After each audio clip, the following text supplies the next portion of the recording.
We've got an announcement to make regarding center field. We haven't finalized the entire roster. That will be done later today. Grady Sizemore will be our center fielder, and Jackie has been or will be optioned to Pawtucket. As far as the durability question, we answered it as best we could given the number of games available in spring training.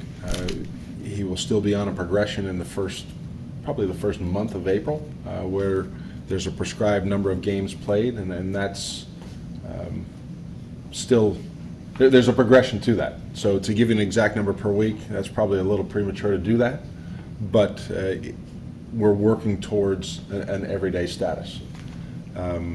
So the durability for what we've been able to challenge him with, he's come out of it fine. And even if he were to be asked to play today, he feels great to be able to play a fourth consecutive day.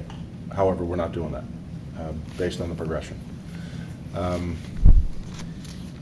As we've talked from the first time he stepped in the box in a live game, the timing at the plate seemingly has been more than expected initially, and that's continued to be maintained, in addition to increased power as he's gotten at bats and gotten into his legs a little bit more with the aggressiveness to the swing.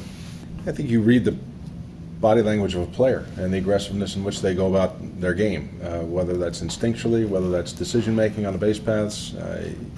He was reacting naturally inside the game, and even to the point where he wanted to attempt to steal bases. We held him off of doing that. It just felt like he was making such good progress. We didn't want to ramp things up in its entirety, but you could see the action in which he was swinging the bat, the way he was running bases, that he was physically feeling good about himself. I think when we first started to see him swing the bat in live BP, even before the game schedule began, there was some clear evidence that his timing, like I said, I keep going back to the timing at the plate. Even in those controlled settings, it wasn't reminiscent of a guy who missed 2 years.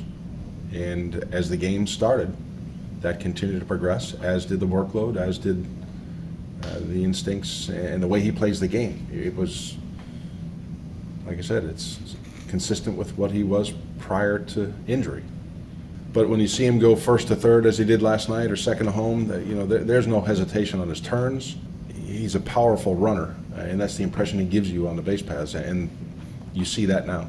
We really had no preconceived notion of what point in time in the year, with the possibility if it would. That was one of three potential scenarios. Could he get back to the level or to major league readiness? He has surpassed, obviously, that.